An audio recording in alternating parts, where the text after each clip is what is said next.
নামাজ পড়ার উদ্দেশ্য কি? কোন কারণে পড়ব? কারণ তুমি হয়তো ভাবছো নামাজ পড়ার উদ্দেশ্য হলো তুমি যেন জাহান্নামে না জ্বলো। নামাজ পড়ার উদ্দেশ্য হলো তুমি যদি নামাজ না পড়ো আল্লাহ তোমাকে ঘৃণা করবেন। নামাজ পড়ার উদ্দেশ্য হলো তুমি যদি নামাজ না পড়ো তুমি শাস্তি পাবে, অথবা তুমি আর মুসলিমই থাকবে না, ফেরেশতারা তোমাকে অভিশাপ দিবে। সমস্ত নেতিবাচক বিষয়। আল্লাহ ওই সমস্ত উদ্দেশ্যের কথা উল্লেখ করেননি। নেতিবাচক কিছু থেকে মুক্তি পাওয়া নামাজের মূল উদ্দেশ্য নয়। নামাজের মূল উদ্দেশ্য হলো ইতিবাচক কিছুর দিকে ছুটে চলা। এটাই নামাজের উদ্দেশ্য।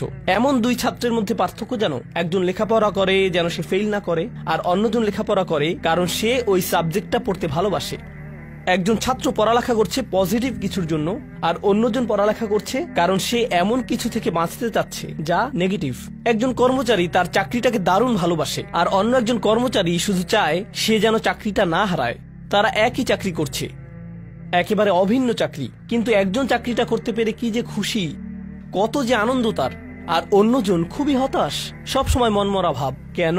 কারণ তাদের একজন এটা করছে ক্ষতিকর কিছু থেকে মুক্তি পাওয়ার জন্য, আর অপরজন এটা করছে উপকারী কিছুর দিকে ছুটে চলার জন্য। আল্লাহ কোরআনে যখন আমাকে নামাজ সম্পর্কে বলেছেন যে কেন আমাদের নামাজ পড়া দরকার, তিনি মুসা আলাইহিস সালামকে এই উত্তরটা বলে দিয়েছেন যখন তিনি তার সাথে সাক্ষাৎ করেছিলেন। তিনি বলেছেন, আকিমিস সলাতা লিযিকরি, আর আমাকে স্মরণ করার উদ্দেশ্যে নামাজ কায়েম করো। তোমার নামাজ ঠিক রাখো যেন তুমি তোমার রবকে স্মরণ করতে পারো।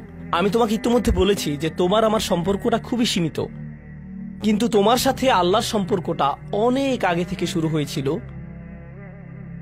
আর তার সাথে তোমার এই সম্পর্কটা অনন্তকাল ধরে বলবৎ থাকবে।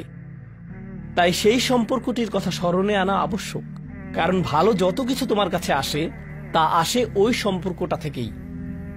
সামান্য কিছু ভালো জিনিস তোমার বাবার কাছ থেকে আসে, কিছু কিছু ভালো জিনিস, কিন্তু সকল ভালো জিনিস যা তোমার কাছে আসে তা আসে একমাত্র ওই সম্পর্কটির কারণে।